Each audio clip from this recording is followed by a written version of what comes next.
Good evening, everyone, and thank you for showing interest in the subject that we've submitted. I'm actually impressed in the number of people that are still here because we are covering the last slot of the day. We've made actually some bets earlier. Tiberiu said something about around 50 people. I'm the pessimist of the group. I said I bet there will be no more than 30 people. So I guess he won. And I owe him like 2 pounds of French fries because this dude sits outside the norm. I'm pretty sure you would have expected me to owe him like a 6-pack of beer, but his kryptonite are French fries, so yeah. My name is Marius Monica. I'm part of the Adobe Security Coordination Center, where I'm mostly responsible for IR-related activities. This is Tiberiu Boros, my colleague. He's part of the security intelligence team at Adobe. He's mostly responsible for ML-related stuff. So the topic that we are proposing today, it's actually an alternative approach of classifying scripts as being malicious or benign. The project is called Scout. I'm responsible for picking the name. He's responsible for mapping machine learning notions on each of the letters in the name Scout. So basically, Scout means simple classifier over unsupervised tokens. Yeah, it's impressive. Huh? Cool. Now, before continuing with the presentation, I want to say that we did a couple of dry runs yesterday in front of a part of our colleagues, and the feedback that I've received was that, dude, you have no idea on how to use intonation when you're giving a presentation, and you lack enthusiasm. So even if in the middle of the presentation I'm going to start doing some Michael Jackson trick voice, you now know the reason, okay? So, yeah. Okay, so for our proof of concept, we've chosen JavaScript for several reasons. I've started initially researching. I've started the research for this presentation in mid-October. I found some information which situated JavaScript in terms of client-side programming languages that are used on websites at around 95.1%. So this is the current market position. Being this present in the web, it mostly embodies a common attack vector when it comes to evil-minded attackers trying to get access to victims' computers. I'm not saying per se that JavaScript frameworks are in any way, sort, shape, or form vulnerable to anything in particular. I'm just saying that it's easy to use JavaScript because as an attacker, it's easy to blend in. So some of the popular frameworks that I'm pretty sure you already know that we focused on, and will encompass some of the data set that we are going to present in a couple of slides. The good data set is based on some of the JavaScripts that were pulled from these repositories. Cool. In terms of vulnerabilities, these are quite common when it comes to JavaScript. I'm pretty sure you are all familiar with with the notions that we are showing on the screen. I've sifted to a couple of security reports which were shown this year, and JavaScript is currently used as a common attack vector. Most of the headlines that I've seen were related to form jacking, which was quite popular this year.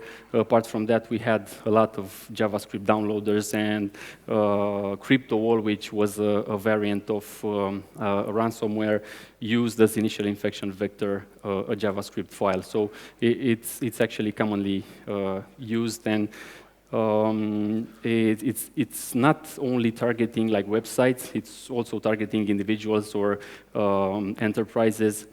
These vulnerabilities that we are currently showing being not only client-side issues, but also enterprise nightmares.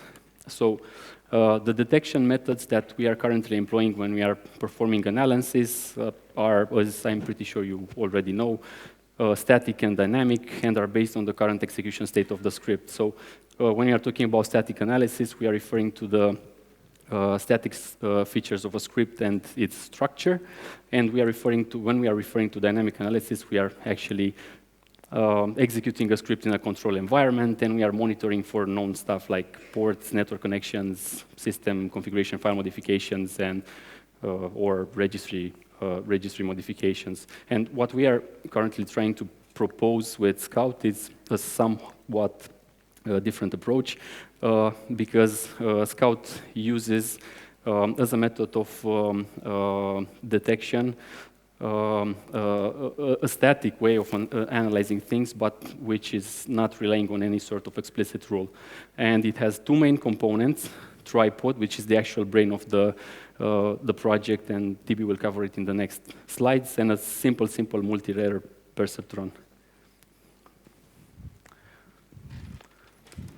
Okay, guys, so I'm going to be covering tripod. And I'm going to start by saying that basically the main topic in machine learning today are latent representations. And I think this is a good starting point to, begin by defining them and say what makes them good and what makes them bad, how you do distinguish between them. So for that, do we have a mic, mobile mic?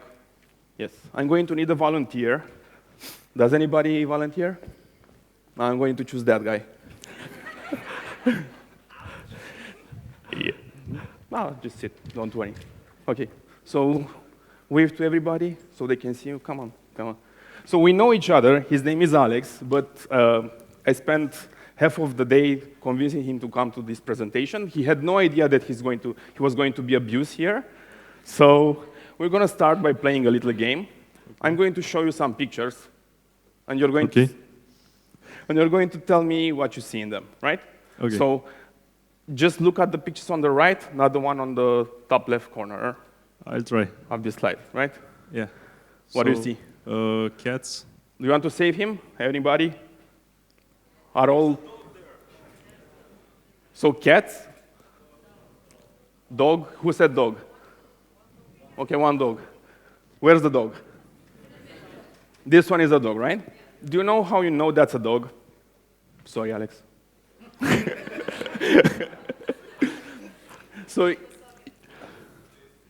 Okay, so basically you know that's a dog because you have a good, huh? It's more happy. He's more happy, yeah, cats are always sad. So this means that you actually have a good internal representation of what a cat is. You already know that it's furry, it has pointy ears, and most of all it goes meow, it doesn't bark. Barking would be a dead giveaway that that's a dog, right? So basically, what an latent representation is, it's a vector of real-valued numbers that tries to capture abstract features from the input data. Now, the more abstract the features, the better the latent representation, which means that actually this representation over here is the perfect representation of a cat. If you'd be able to train a network that would see that when it sees a cat as an input, that would be great. Well, in reality, it probably looks something like this, which is an abstract representation of a cat. But, that's good enough. So, this is just for show. It doesn't really mean that that's what networks do. It could be worse than this. Now, one of the main, the most important features of latent representation is that they have to be separable and coherent, right? So, we rendered a couple of digits over here. So we have ones, sixes, fives, threes, stuff like that. And we rendered the latent representation of in b-dimensional space. This is actually something from a variational autoencoder, I think, or TSNE, I don't remember. But the idea still holds. So you want the input data that looks alike to be in the same space. You want them to be really close to each other. And you don't, you expect something like to have a 6 that looks like a 5. That's OK. That happens. On the 5 that looks like a 3, which is all the points over here. But what you don't want to have is a 6 that would actually create a latent representation that would be close to a 1, right? Because if you have a network that learned that, that means it didn't learn anything. So you have a problem with the data. So the same thing applies for words in natural language. So if you're building latent representation for words, you'd expect that words that have similar meanings or that appear in similar contexts to be really close to each other and further apart from the other words. So now let's get to tripod. Do you still have your mic? Yeah. Okay. I'm thinking of a sentence, and I'm going to give you a clue. Okay. And you're going to tell me what sentence I'm thinking of, right? I'll try. Okay. This is the clue. The quick brown fox jumps over the lazy dog. Is that okay for everybody? Why not? There should be a cat. Yeah, that's good enough. That's good enough. But okay, this is not the sentence I was thinking of. I was actually on the way here. Marius told me that this sentence is overrated, or for him, foxes are actually red, which is really good. But dogs are usually lazy if they're fat. So what could my sentence be? Oh, come on. The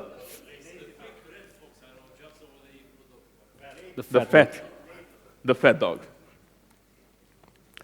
Okay, so these were the two sentences. Great catch on the red, yeah, really. So let's see what happened. When you saw my clue, you immediately thought about the quick brown fox jumps over the lazy dog, because you saw that sentence a lot of times. You probably already memorized it. You've seen it everywhere. It's been used in, I think, Microsoft speech recognition to tune your system and stuff like that, so that's awesome. But you didn't know what I was thinking about, because you're missing something called context, because I told you the story, and you already, you began to guess what I was thinking of. So this sentence is from memory. Those two words, come from context. When you had context, you're able to replace them and to guess exactly what I was thinking. And now there are many sentences that have the same skeleton. So we have the quick fox jumps over the dog, and you can say the quick red fox jumps over the blue dog. You can say the quick red fox jumps over the old dog. Yeah, they are the same. So basically, you have three types of representations here, right? So this is getting back to tripod. Tripod is a machine learning toolkit that is open sourced. It is used to compute latent representations for sequences, right? So it builds the three representations that we talked about. So we have the memory-based representation, the context, which we call summary here, and the GST, which stands for global style tokens, but it's the style representation, right? So what it does, it uses a trick that is used in many unsupervised machine learning algorithms that try to learn latent representations. And it has the input data, it computes a latent representation for that, and it tries to reconstruct the same input data based on that representation. So that representation is called a conditioning vector. And tripod computes the conditioning vector using something called an attention, the attention mechanism. So what the attention mechanism is can be easily shown by taking these two examples. So we have the two standard machine learning approaches to image captioning on the left and machine translation on the right. So we have English and French, and we have those images, and the model has to guess the sentence word by word. So attention actually allows the model to focus on a small portion of the input whenever it generates a new token. So when it says frisbee, this is, I don't know if you can read this. Is this readable for anybody? Okay. So when it says frisbee, it focuses on this portion of the image where you have a frisbee. When it says dog, it looks to the dog under the bed, right? Okay. So this is basically tripod. Tripod computes three attentions. The first one is over the input sequence. This is actually the model. It's a standard encoder-decoder. It takes the input, it computes an attention over it, and it tries to reconstruct it, and this actually creates the context, right? Now, it turns out that you don't have to apply the attention over the input necessarily. You can actually use vectors, a fixed number of vectors, and if the number is really small, like 20 or 30 or stuff like that, the network would have to generalize and actually learn to map skeletons of sentences to these vectors. So this is where you get the style. And the last part, the memory part, is really easy because you can always overfit a model. So each time it sees something that it has seen in the past, it will know it has seen it This is done, in our case, by applying attention over a really large number of tokens, right? Now, the project is open sourced. We have a pip package installation. We have also Python API. You have just to import the API in Python, create a new instance, tell it what model to load. We provide pre-trained model for English, Romanian, and also JavaScript, which is actually the base of the rest of the presentation.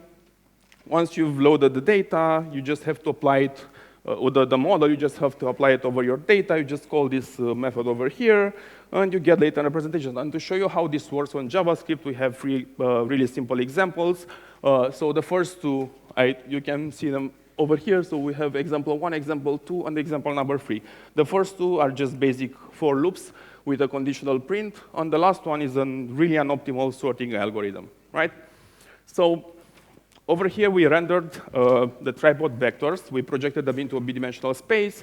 And this is the general representation composed of by concatenating all the three vectors inside one and reducing the dimensionality. This is the summary-based representation. And these are the style tokens and the memory-based representations. Now, if you look at the summary, you see that the vectors are further apart, right?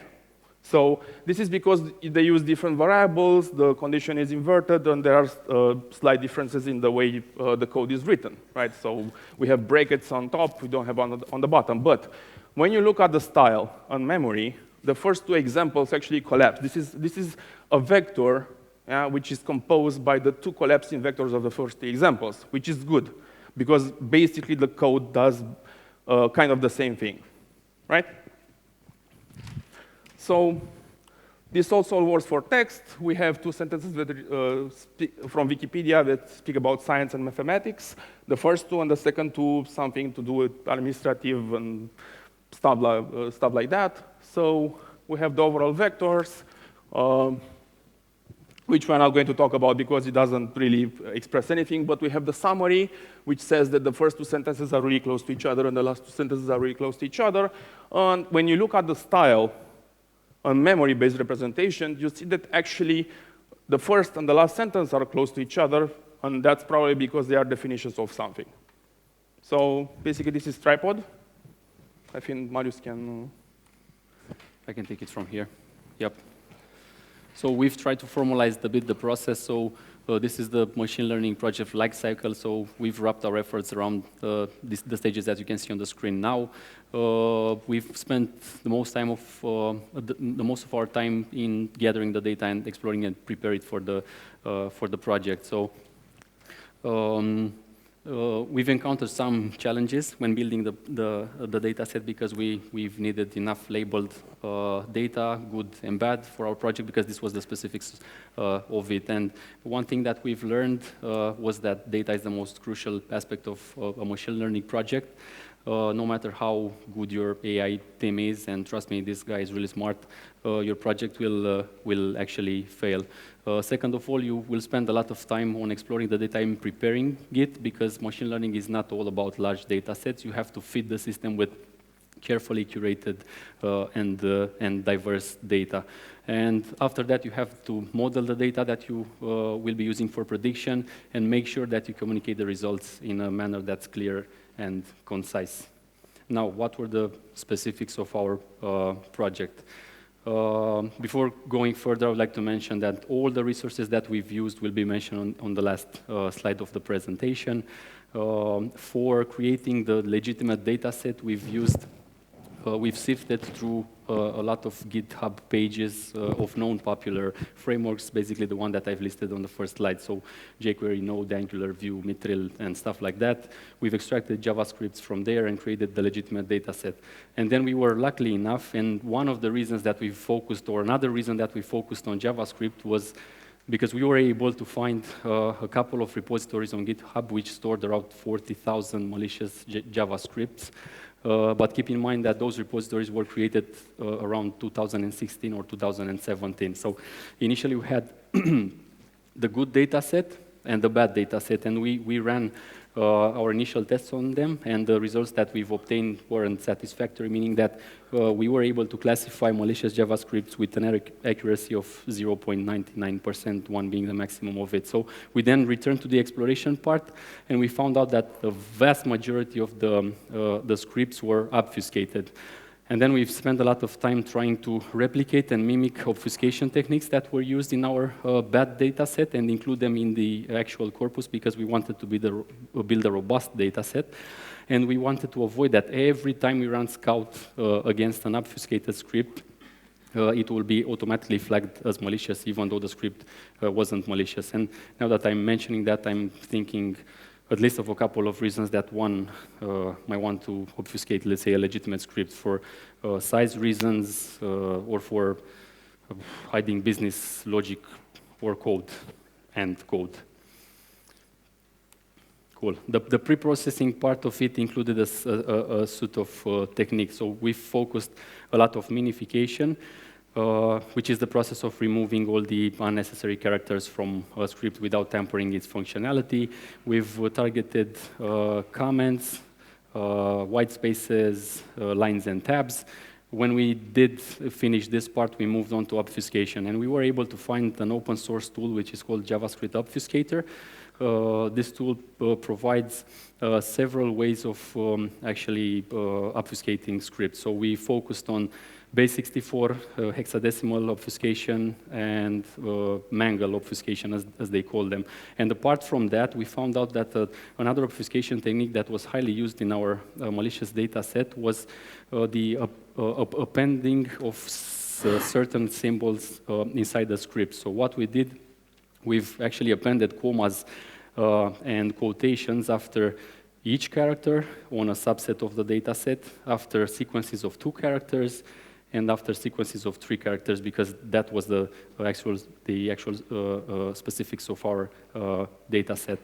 And when we were done and satisfied with the obfuscations that we've employed so far, we moved on to character code sequences, because if you remember, and I'm pretty sure you do, Tripod works on character code sequences. So what we did, we actually, from the whole master data set, because that was the name that we've used, we've split it and created 1,000 characters code sequences. And we've also labeled them with 0 if the character code sequence was good, and 1 if the character code sequence was bad. And then the next step was actually to run Tripod on all those character code sequences, and Tripod took care of the vectorization part of it. In terms of model implementation, one thing that I would like to emphasize before explaining the logic flow, which is extremely simple, open source and user-friendly. These are the main things that you should keep in mind. So we've used two libraries for our multi-layer perceptron, which is a class of neural networks that has at least one hidden network, TensorFlow, which can be used on all platforms, Windows, Mac, Linux, and Keras, which is a library written in Python that can be used for fast experimentations with neural networks also. So if you want to gather more information about these particular libraries, we highly encourage you to visit their official pages and find more about the features and how they can be actually used. And if you search like Google, you will find a lot of projects which are based on Keras-Tensorflow, because these are two powerful, really powerful resources. So what you're seeing on the screen is basically our multi-layer perceptron, and that's why I've said that is a simple solution that we've used inside Scout. And the logic flow is quite straightforward. So we had the good and the bad scripts, which we fed into Tripod. Tripod created the vectors, which we've labeled here as our data set, and then we use the multi-layer perceptron in the training phase. Now, results. And I have to make a few mentions here. So we've run Scout on an unseen data set, which was composed of 42 benign scripts and 42 malicious scripts. What I would like to mention here is why did we call it an unseen data set? I mean, it's a common machine learning thing. It's because this particular data set wasn't part of the training set. So you have to keep in mind this. We've created a separate data set which was composed out of other malicious scripts which employed, let's say, more novel techniques in terms of obfuscation, and we've worked hand in hand with our threat intelligence team to create this particular data set.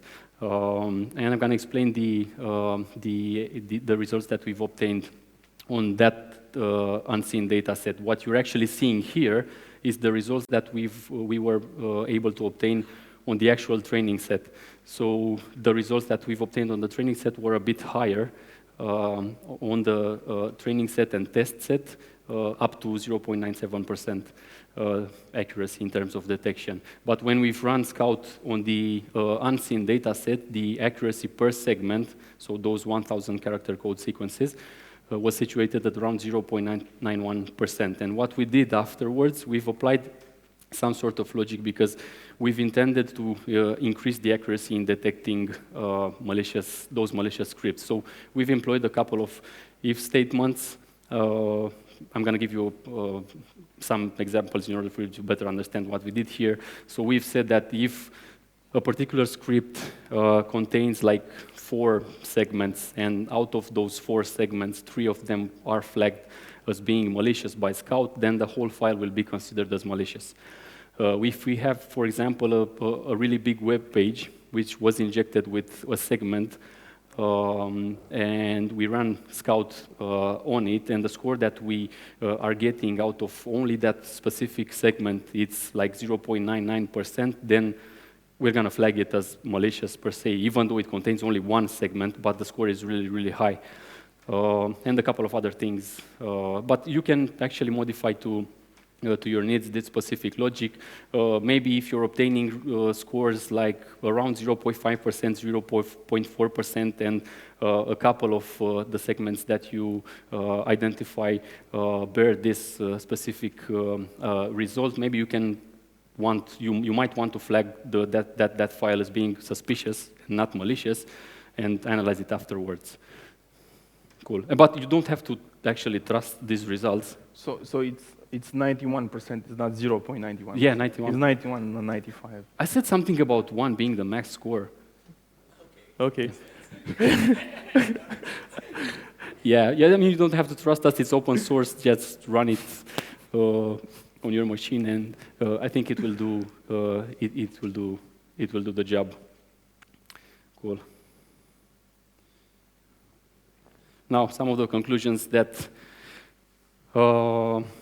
we've found during this project, it's like there is space for machine learning. There is a place for machine learning in the security space. Apart from that, we found out that data and the time you spend processing it is actually the most crucial aspect of a machine learning project. And I'm going to let TB make a few mentions about Tripod. Okay, so Tripod is open sourced. If you guys want to contribute to it, you can contribute by training your models, maybe making them available for other people who are part of the community. Also, if you want future requests, you can just go to GitHub, file an issue, ask for resources, data, anything you want, and also give us a star on GitHub. Thanks. Yeah, and another mention that we would like to make, so we weren't the only ones who worked on this project. If you remember, there were 3 names on the initial slide, so we had another member of our team who spent a lot of time on this project, and this dude is like sitting right here and judging us because we haven't called his name so far. So his name is Andrei Cotaie, and he had some contributions to this project.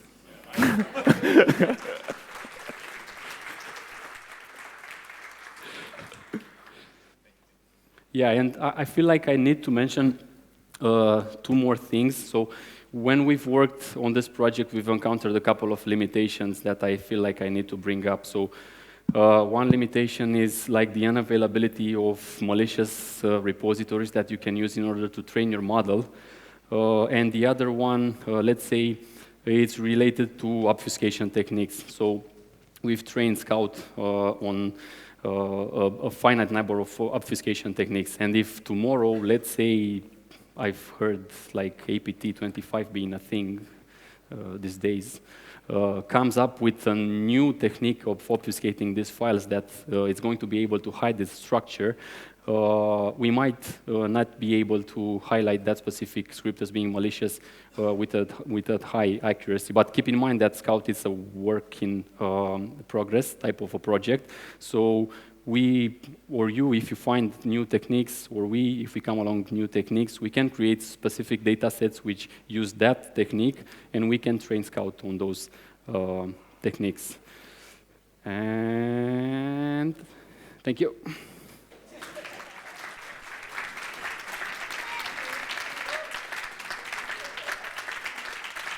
Thank you for the presentation, guys. And I think you can notice how much it was appreciated by the number of hands that started raising before you were done. All right, let's take a few questions. Can you take a question from the right side? Phone. Sorry, I don't know, the sound is working? Yeah. I think I have two questions, actually. The first one is related to the training part.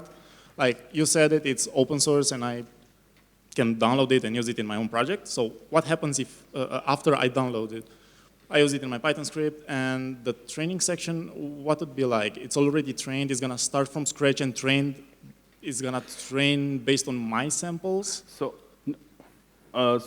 basically, we have two parts of the project. So the first one is Tripod, which is able to extract latent representations from JavaScript, and you can probably train it on any other languages. And the second one is actually the classifier, which tries to classify based on the extracted representation if that's malicious or not. Now, I know that Tripod is open sourced. I don't know if Scout itself is already out there, and it is, isn't it? So Scout is not actually open source, just Tripod. Okay, so just next Tripod. week. Next week. And the next question would be like, did you perform any tests against the most classic meterpreter stuff, the delivery mechanism using the JavaScript? No, the answer is no, we haven't. Should you try? Of course. I mean, you just send me an email, Ciprian. Yeah, failed. Thanks. All right, next question. Yeah. Hi. Yeah, great job, by the way, with this tool. I have a question related to an Adobe product, actually. I would like to know, when you guys going to rid the world of the pest called Flash? We already did. No, I mean for real, not just promises. When are you going to pull the thing and bury it? It's already dead, from what I know. Don't shatter his hope. Yeah. All right, let's take another actual question. Here at the front. Hi, very good presentation, thank you. How can we use this to limit false positives in static code analysis, for instance? Because you mentioned that we can go and use it in Java or C#. Can we use it? How hard is it to port this to?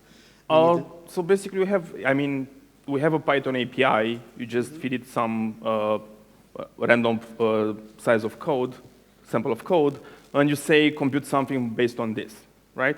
And then what you do with that data, it depends on you. So if you want to classify between malicious or non-malicious, maybe you have a different data set. You just build your own multi-layer perceptron, use your own data, or just wait for Scout to be open sourced. But I believe that everybody has. We relied on stuff that was already out there, and I think that most companies have their own repository of what they deem as bad and good, which would probably be a better idea to just train it on that. Okay, thanks. Two questions. The first one would be generically what were you using and how long the training went, and the second one is did you often encounter the situation when the network collapsed during the training? Well, the training didn't took that much. So training GPUs, Tripod. took like 3 days on JavaScript code. And JavaScript, I mean, basically the multi-layer preceptor is really fast. Marius can give you the numbers if you want to. I mean, it's really close. Okay, and about the collapsing the network being collapsed during the training, did you encounter these problems? I mean, we didn't have that problem with the multi-layer preceptron. We actually had that problem with Tripod because we trained it on some application logs. And it collapsed when you did that, but it has an option when you train it to reduce duplicates, because that's what the problem was, and to actually do something called partition dropout, which makes it usable for application logs that repeat it themselves. Okay, thank you. Come on, we have time for one more question if there is one. Let's go on the left as well, because we haven't had any from here. It's a long way down left.